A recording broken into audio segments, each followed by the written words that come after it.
Hi, I'm Dustin Abbott, and I'm here today to give you my definitive review of the new Sony A7R Mark V full-frame mirrorless camera.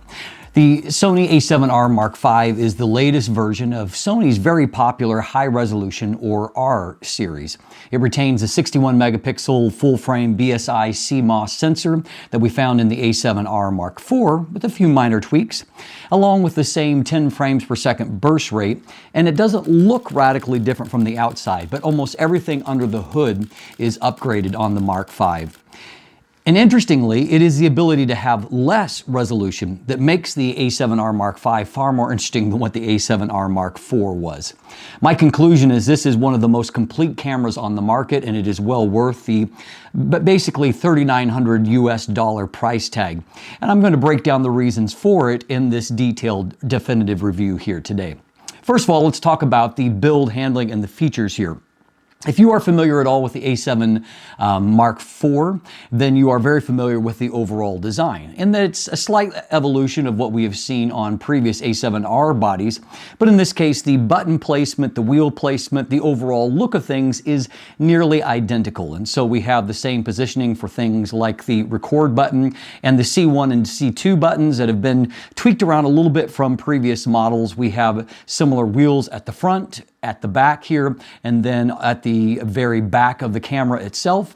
We also have a dial here that could be used for exposure compensation. That's typically where it's at, but now it is not labeled, and so it can be assigned a different value if you so desire. And then also we have the dual layer mode button here that allows you to select mode on top, but underneath allows you to have a completely different setup for stills and video, along with S&Q, or slow and quick, for managing other things like that. And I really like that addition here that we saw going back again to the A7 Mark IV, because it allows you to have a completely different button and menu customization setup for both stills and video, which obviously is going to be very useful and makes this more of a hybrid camera. Where things depart, however, from the A7 Mark IV is that a couple of things, but one of the most important things is that there's been a lot of debate about what is better, whether it be a tilting screen like Sony started off having, or a fully articulating screen. Sony's answer to that is, why not have both? And so in the first time that I've ever seen anything like this, we have a screen that is tilting, but it's also fully articulating as well.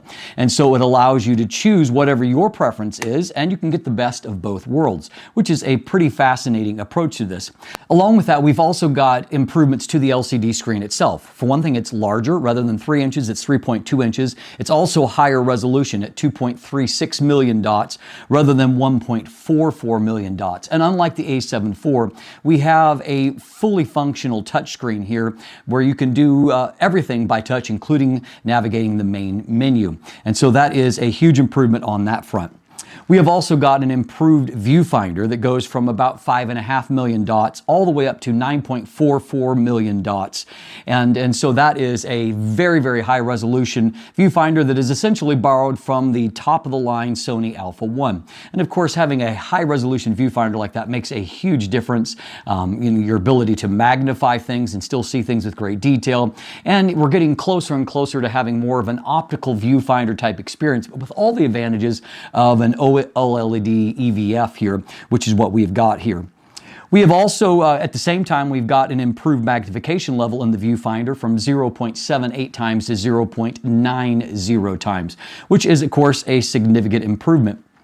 On the side here, the overall layout is similar in terms of the port position, though I will note that we have updated specs to some of the most recent kind of standards for some of these various ports. And I also really appreciate, like the A7 IV, we have a small separate port up here for your having the ability to plug in a microphone, which is really useful, because if you have a microphone plugged in and you have a fully articulating screen, it just means that because it's such a small port, it doesn't get in the way and it doesn't block you from front monitoring with the LCD screen. And so it's something I really like. In the front compartment here, one big advantage, improvement that we have is that we now have a full-size HDMI, which is going to be obviously really useful for those of you that are video-centric. Now on the other side of the camera, we have what looks like a very similar memory card door, but we have one significant advantage here, and that is that both of these slots are now compatible with CF Express Type A cards, along with SD cards in the UHS 2 standard. So what that means is that you can now get cards with a vastly faster read and write rate in the CF Express Type A cards, which means that you're going to be able to keep up with the bit rates both of transferring lots of data for deeper buffers, which we'll talk about in just a second, but also of course now we have a much higher specifications when it comes to video capture, and so it allows you to keep up with all of that transfer of information. The other kind of under the hood big improvement that we have got here is that we have a vastly improved in-body image stabilization. Whereas on the A7R Mark IV, we had an in-body image stabilization that was rated at up to 5.5 stops. We now have a system that is rated up to 8 stops. That's a pretty huge upgrade. And I did certainly notice an improvement. Mostly, I've always found that Sony's in-body image stabilization, their IBIS, works quite well with focal lengths, let's say under 100 millimeters. As you get over 100 millimeters, the effectiveness drops. And so that has been a real issue for some lenses. You know, for example, Tamron 70 to 300 millimeter. At 300 millimeters, it doesn't have any kind of built-in lens stabilization, so you're relying on in-body image stabilization.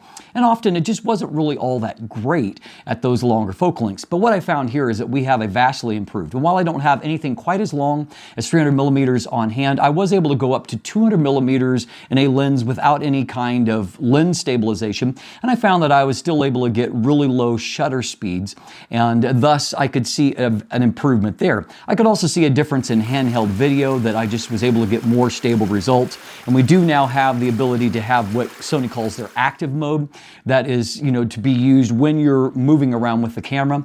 And while I still don't think it's as smooth as having a gimbal, you can see in the difference between these two sequences that it certainly does make a difference, and that you're able to get smoother movement while moving the camera around. And of course, having that very effective in-body image stabilization just helps because it applies to every lens, and so it's something that is extremely useful. We have a similar battery here, and overall the various buttons and switches, they feel very familiar at this point, but that's not a bad thing. Sony has tweaked these things along the way, including the joystick, to where everything really works quite well, and so I am quite pleased with the overall ergonomics here. And while the body is basically the same size as what we saw previously, they have managed to tweak that grip just a little bit more, and so that it does fit the hand a little bit better. I don't feel like I used to with Sony bodies, where I always felt like my pinky had nowhere to go. There's now enough grip there, enough grip depth, that I have room to put it. The one thing that I will continue to point out as kind of an ergonomic fail for Sony, and it really is somewhat lens specific, but the nature of that narrow lens mount, and the reality that they're designing around a very narrow lens mount, and often lenses will widen out quite significantly. Sony hasn't really ever made their cameras a whole lot wider, and as a byproduct, sometimes I feel like my knuckles are pressed up in between the grip and a lens without a lot of room to go. So I actually wouldn't mind them adding a few millimeters to the width of the camera itself, and so that you can get just a little bit more room for your knuckles to go in there.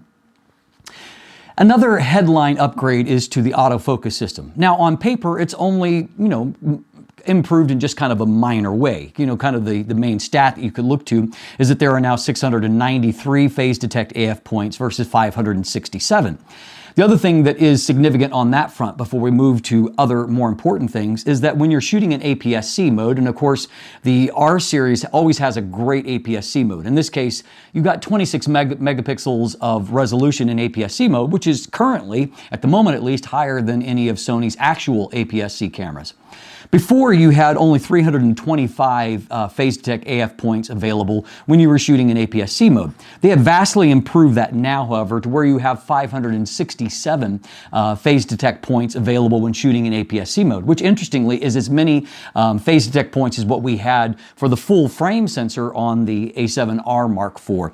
And so that's a certain improvement. So really, if you want kind of the best APS-C performance you can get on a Sony camera right now, it's actually an APS-C mode on the R5 because it is just so improved in so many areas. But really what has improved the most, and it's a little bit harder to demonstrate on paper, but they have moved towards the AI learning and the ability with the new Bion Z XR sensor to have advanced detection. And so it is detecting in a lot of different ways, detecting various body movements. And so there's a variety of ways where this really helps. First of all, you're now able to recognize, the camera can recognize and track far more different subjects. Before you had the option of humans, animals, and birds. Added to that now is insects, cars, trains, and airplanes. And so there's a lot of different subjects that the camera will detect and actively track. But beyond that, it has improved the technology of really the more important subjects, namely humans and to a lesser degree animals. And that with humans, there's a lot better detection that's taking place when you don't have an eye to track. Sony has done a good job for quite a while when it comes to eye detect tracking. But now, even when an eye is not visible, maybe you've got the back of the head or the profile, the camera is, or maybe the subject is too far away to actually, where the eye's too small to actually be detectable and trackable. But now it is actually, actually tracking the subject movement and recognizing a human even if it can't see an eye. And as a byproduct, it is just really effective. And I found that in shooting in an event type setting in a church, that even when people had their back of their head to me or were in profile, the camera was really good at picking up on those things. And what really kind of stood out to me about this is that I was actually testing for the in-body image stabilization, which I just noted. And I was shooting with first 150 millimeters and then at 200 millimeters, two different lenses. And I noted that as I was looking through the viewfinder and looking at a mirror, I wasn't really looking at a mirror, I was looking at something that said home on the mantle. But I noticed that the eye, or the camera, was detecting something in the mirror, and it was detecting my closed eye behind the camera in extremely dim lighting conditions. I was trying to test in very dim lighting because I wanted to see how the camera would do at a very low shutter speed. And so as a byproduct, I was quite amazed because there's a little bit of distortion in a mirror anyway. The fact that my eye was closed and mostly hidden behind a camera, the viewfinder of the camera, and the fact that the lighting was very dim, and yet I could see that there was a tracking box on my eye. And it was really, really impressive to think about how far that technology has come. And I also saw it, very strongly when, working with animal subjects, that just the detect is better in general. And then also even with inanimate objects, you can see that a bigger box is being drawn, and it's actually recognizing, okay, here is an object I'm focusing on and starting to track it. And so there's just a lot of intelligence in the autofocus that, makes for a very more complete autofocus experience. The best certainly that we've seen in the R series, and I would argue that at this point that the autofocus tracking is getting very similar to what I'm seeing in my Sony Alpha 1. And going back to that event setting, when I looked through all of the various photos, regardless of what the position of the subject was, everything was just perfectly focused, just pin sharp. Another thing that's a huge advantage here when it comes to making this camera versatile for tracking action is the fact that we have vastly improved buffer depth. The R4 actually took a little bit of a step back relative to the R3, but the R5 takes a huge leap forward. The limit on the R4 was only 68 raw images. In this case, you can get nearly 600 raw images, and if you're talking about JPEGs, it's 1,000 plus. And so really, we've got the kind of buffer depth you would typically associate with a dedicated sports camera, and that is obviously going to really add to the versatility of the autofocus system here, and just makes the camera in general a more effective one. Add to that you can either go into that, deep crop APS-C mode, and then also you have the ability, which we'll talk about in just a moment, to shoot at either MRAW or SRAW, something I've been asking for years from Sony. But the ability to do that means that now, say if you didn't, you wanted to have bursts, but you didn't necessarily want dozens, if not hundreds, of 61 megapixel images. You can shoot at that 26 megapixel level, or even as low down as the 15 megapixel level at the small RAW, the SRAW setting, and thus, not have so many images, but to have a lot of images of a particular sequence of action, and so you can choose what you prefer. It could also be incredibly useful in an event type setting, and so autofocus is just vastly improved here. Now, on paper, we have the exact same sensor as what we had before, that 61 megapixel sensor. But as noted, the ability to choose either MRAW at 26 megapixels or SRAW at 15 megapixels really helps to manage that resolution. I came away from the R Mark IV thinking this much resolution in some ways is a liability because you're kind of locked into that much resolution all the time. Yes, you did have some options about the compression rate. You could do an uncompressed RAW, huge files, about 130 megapixel. You could go down to a lossless compressed RAW, which is anywhere between 60 and 70 megapixels and is my preferred format. Or you could go to a lossy compressed RAW at a slightly smaller file size. Now you could choose different resolution levels, these three same resolution levels on JPEGs before, but not when shooting RAWs. So now you have all of those options. You can choose the different resolution levels. Now when it comes to the resolution level for RAW images, you are shooting lossless compressed RAW. That's where MRAW and SRAW are available. Fortunately for me, that's what I prefer to shoot anyway, so it's no problem to me. But if you were looking for an uncompressed RAW option at the 26 megapixel or 15 megapixel level, that's currently still not available. You also now have the ability to choose between JPEG or HEIF file formats, and so just more options there. And so overall, you've got a lot of different ways to kind of manage that resolution, and of course with the 26 megapixel APS-C mode as well, if you so desire. I will note, I just want to be clear that MRAW and SRAW are not a cropped mode. They are the full angle of view, just at a lower resolution level. And something that we'll come back to right after our sensor performance test here and talk about that is really relevant when it comes to that. But first of all, we're going to dive in and we're going to take a look at the performance of the sensor and break that down in detail. So first of all, let's talk about that resolution for a moment. Now, I did break this down in detail on my review of the a7R4, which has an identical resolution. But this just gives you a little bit of an illustration on how you can take a wider angle of view, and due to that massive amount of resolution, you can crop in quite deeply, as you can see here on the right. It's just a crop out of that original image. However, if we zoom in here to a pixel level, you can see that, of course, they're going to look, similar on a pixel level because it's still 100% magnification. But what you can see is that there is still a lot of detail there. There would be plenty of room there for printing or something similar because you're starting off with such a massive amount of resolution. Thus, you have a lot of ability to take for example, a landscape shot like this, or say a portrait shot, and really do a lot of different things with it as far as cropping. Now, one of the realities of high resolution is that you are very likely, if you haven't done this shot with a high resolution body before, you're going to learn to really value sharp lenses because really the flaws of a lens, but also I think some of the strength of the lens are magnified when you put it on a high resolution body. For example, this is, I hesitate to call it underrated, but after the release of the 50mm f1.2 G Master, this is the 35mm f1.4 G Master. And in some ways, I think it is an underrated lens. You can see that even at f1.4, this lens is really, really sharp. And on the a7R Mark V, you can see that, the detail here it's able to produce is really quite stunning. Likewise here, this is the Samyang AF 135mm f1.8. It's a very, very sharp lens, and so you put it on a really high resolution body like this, and frankly it kind of sings with all of that detail and the ability to deeply crop in. There's just a really fantastic amount of detail that's there. Here's the Sigma 85mm f1.4 DN at f1.4, another really, really sharp lens. And as you can see, if you have a sharp lens, even if it's not a terribly expensive one, but a sharp lens, you put it on a body like this and you have got a lot of detail to work with.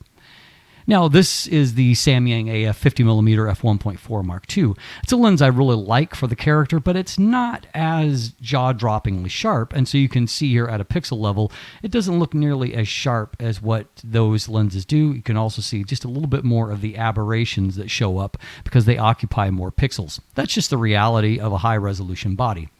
Then there are some lenses that will surprise you, like the surprisingly sharp Tamron 28 to 200 millimeter, and you can see here that even at 200 millimeter f5.6, which is wide open at this point, but you can see that the amount of detail it's producing in this shot is really quite good.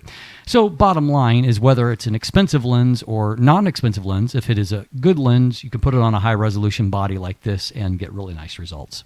So we're going to take a look at ISO. One of the downsides of high resolution is that they tend to either have more noise or the more likely reality is that you see the noise more because it occupies more pixels.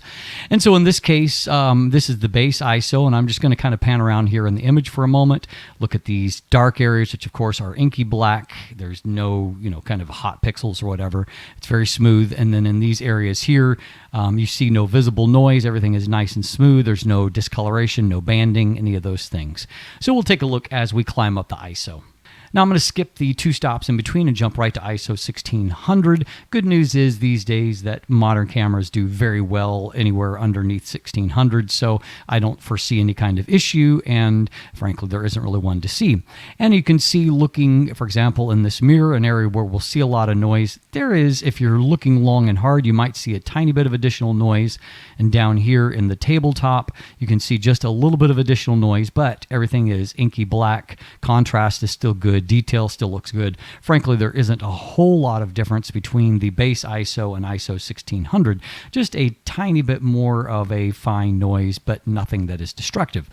Nothing is discolored. Everything looks good at this point.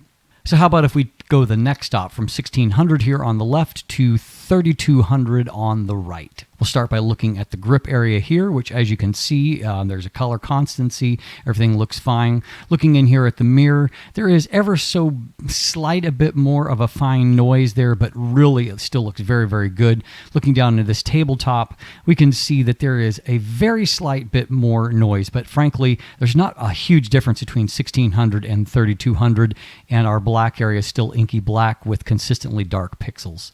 Now from 3200 to 6400, we'll take a look at that jump. And so again, looking in here, we can see not really a whole lot of difference in this area. Looking in on the mirror, you can see just a little bit more noise. If I pan up this way, you can see that the noise is just a little bit more obvious. And you can also see that there's a very slight beginning of like a little bit of like a checkerboarding effect, to where it's just the pixels aren't quite as consistent as what they were.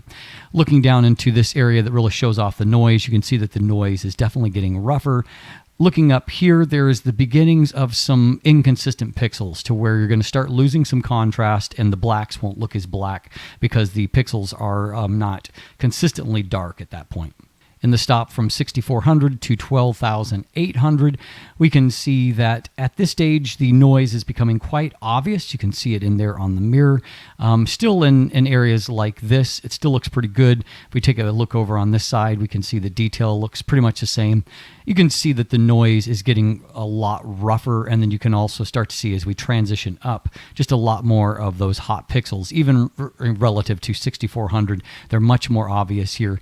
And then if we take a look over in this area, you can just see a more pronounced amount of not only noise, but this just kind of that checkerboarding pattern that is there, to where it's just not a consistent, grade of colors, but rather there's more of a pattern that is showing up. So the next stop is to 25,600, and here's where things start to really fall apart, in my opinion. First of all, you can see that there is some discoloration, and Sony sensors have a tendency to go towards the green when they're pushed to the limit, and we can see that here. You can see very obvious rough noise inside there. If we look over towards the, what should be a black area, it's littered with, what looks like a lot of dust in the air, so to speak, and down here, things are just looking really rough altogether. And you can also see that that pattern is becoming all the more pronounced here at these higher ISO settings. Now, 1/3 stop further is kind of the upper natural limit at 32,000. You can see here that it's just, steps further in the wrong direction. And so more discoloration, more visible noise, more busyness in the shadow area. And of course, the noise pattern is just getting rougher and rougher. And should you be so foolish as to go into the extended range, which starts at 51,200, you're getting into the territory of just kind of a failure as far as the resolution. The image quality is just falling apart at this point. And if you push it all the way up to 102,400, you can see that green trend that we saw beginning has reached its logical destination. And everything has a really strong color cast to it. And the noise is just fantastically bad, and so there are hardly any shadows left, and details are being obscured just by all of the junk that's going on. Do not venture there. Now, coming back to 12,800 just for a moment, I want to show you something that was interesting that I first saw going all the way back to when I reviewed the Canon 5DS-R, and it was the first really, really high resolution body on a full frame camera, which is 50 megapixels. And so I noted that if you shot in medium raw, that you could get actually a reduced noise, a cleaner end result. And so I was curious to see if that's the case here. Now, what's interesting, of course, is that in this case, it's not a crop like before, but this is rather a, compressing down to a lower resolution. Now, obviously the noise is obviously going to be less visible. There's fewer pixels here, and so as a byproduct, you get a cleaner, out of shadow area. But of course, if you were to blow it up to this level, you could argue, well, maybe you would see that noise. It's just, much fewer pixels. But what is interesting here is that if you look inside the mirror, you can see we have a much more neutral color tone here without any of that kind of green tint that is in the full-size image. And likewise, if we look in other places, we can see that detail and contrast is holding up better, and that's partly because, as we can see here, there's just fewer of those hot pixels that is messing up contrast. And if we look up into our color swatches, you're not really seeing kind of the checkerboard pattern and things like that. It's just a much smoother end result. And so just a little bit of a pro tip that if you're in a situation where you need to shoot at really high ISO and you don't need massive amounts of resolution, you can shoot at MRAW, and then as an alternative on the far right here, I have got SRAW. And you can see that, I don't think the result is quite as dramatic as what it was comparing full-size RAW to medium RAW. But certainly shooting at the medium RAW setting, you can get a cleaner looking end result and have still plenty of resolution for almost every application, but with much less noise and certainly no creeping in color cast. Just an interesting observation. So let's take a look now at our dynamic range here. So we're going to start by looking at how we can recover shadows when I have intentionally underexposed and have crushed those shadows. So starting at just one stop. At one stop, we would expect with modern shadow recovery, everything to be nice and smooth, no additional noise introduced, contrast remaining the same, our color swatches being consistent. And of course, we see all of that at one stop. So if we skip on to 3 stops, we can see now that the shadows are really quite crushed. And so all the information here, if you look on the left, has been lost inside here, even all the texture of the grip. But if we look at the right side, we can see that that is recovered cleanly. We can see the mirror has been recovered cleanly, very little noise there. If we look down here into the shadow information, there's really not a whole lot there, just a little bit of noise, but nothing looks too bad, and no hot pixels over here. Everything looks pretty good.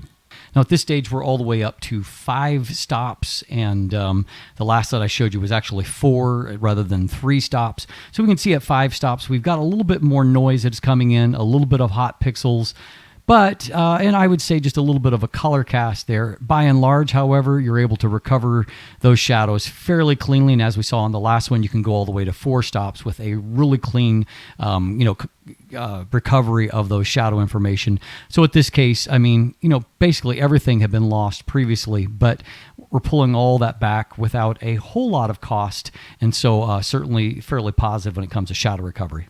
Now, where Sony sensors tend to do fairly well relative to competitors is when it comes to highlight recovery. So we can see here, starting with just the one stop of overexposure, we can see that, textures that would otherwise have been lost, for example, hot spots emerging here, we're able to pull that back. We'll also be looking at these color swatches back behind and seeing how the colors can be recovered. You can see here that, already like this very light pink color was being lost. We're able to recover that without any kind of problem.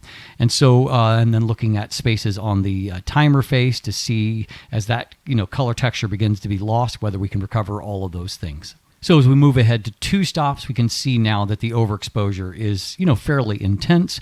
Definitely some of the colors are being lost in terms of the swatches all along here, but we can also see that these are being recovered looking here on the right.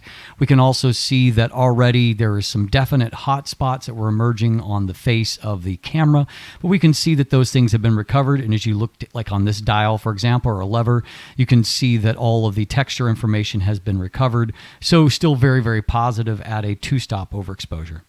Now, most cameras, in my experience, fall apart in between 2 and 3 stops, and we can see that that is a lot of overexposure. A lot of those color swatches, for example, here on the left side, are just completely gone in that overexposure. But where Sony does really, really good is being able to pull those things back. And so we can see that for the most part, those color swatches have been recovered. If we look here on what is a very definite hot spot, we can see that the textures have, some of them have been brought back. We can see here on this front lever here that most of the texture information has been recovered, but not the way it was at 2 stops. And over here, even on the timer face, this is actually doing really quite well for a 3-stop overexposure. And so that part is done quite well. But definitely when it comes to some of the hot spots, they're starting to be blown out. And we can see, like on the face of this Bokeh here, that things are really starting to be lost. But for a 3-stop recovery, that's actually really, really good. So finally, at 4 stops, you can see that this is completely blown out. You would never look at this and think of that as being a usable image, and it's certainly far too much to be recovered.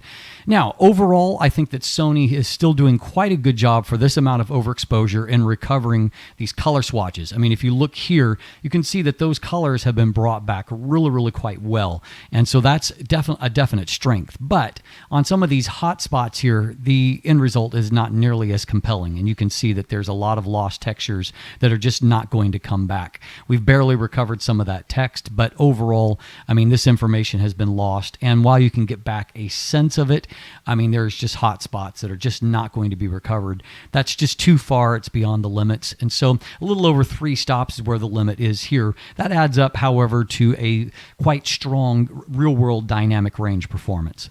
So before we began that sequence, I mentioned that there was something that I discovered that was unique. And that was, I was interested when looking at the ISO level at, say, 12,800. I wanted to see how it compared to having the full-size raw image compared to a medium raw, and to see if we actually got less noise and some of those negative effects of high ISO. That was in fact the case. And it's not just less apparent noise, which you would expect at a lower resolution level, but also some of the little bit of green discoloration that I saw and some of the gray areas and some of the hot pixels in the shadow area. Those were also eliminated as well. So I was curious. I wanted to see, would I see the same kind of effect if I took that L RAW, the large size RAW, and I downsampled it in Photoshop to that same resolution level. So I did that, and then I compared it to the medium RAW, and I found that the in-camera media RAW option was actually still a little bit cleaner than what I was able to get downsampling. That was encouraging to me because it tells me that you can get top-rate performance right in camera. It also tells me that the conversion engine, however it's happening in camera, is doing a really good job of that oversampling or downsampling, however that it's actually accomplishing that. So that was impressive to me. Let's talk about video for a moment before we wrap things up here today. One of the complaints on the A7R Mark IV is that a lot of people expected that we would see a bump up to 4K 60. We remain locked in at the 4K 30, which we had seen for several years at that point. Fortunately, here we have seen those upgrades that we were looking for. We can go all the way up to 8K, though at a maximum of a 24 frame per second bit rate there. But we also see that 4K 60, and as you can see from this chart here, we have a number of different bit rates and recording levels that are available here. Just a lot more control, once again, over the resolution of the camera when it comes to video work. Also hugely important for those that do something like what I'm doing, or teaching, long format, whatever the case may be. There is now no longer an artificial recording limit at 2959. You can basically record until the card runs out, until your battery runs out, or until the camera overheats. Though that last point will be less of an issue because Sony has redesigned the camera architecture for better heat dissipation. And they say even at the highest setting of 8K 24, that you still can get at least 30 minutes of record time. So at lower bit rates or lower resolution levels, you're probably not going to have any kind of issue at all for that. I've already mentioned the active mode in-body image stabilization that helps with video. Another feature that has come into the R5 is the focus breathing compensation. Now for this test, I used the Sony 35mm f1.4 G Master. It's an amazing lens, but video people don't love it quite as much because it does focus breathe fairly heavily.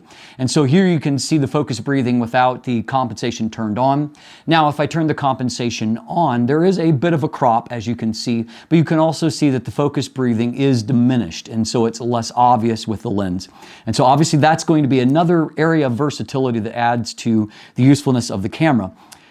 You have, as expected, you have all the various, Sony package of codecs, including things like log profiles, S-Log3. You've got the ability HLG for high dynamic range, and when shooting in S-Log3, Sony touts that there are over 14 stops of dynamic range.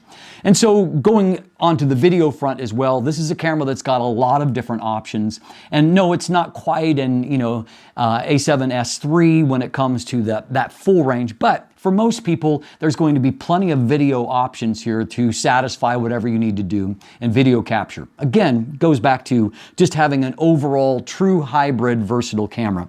At the end of the day, this is a very complete camera that had very few flaws.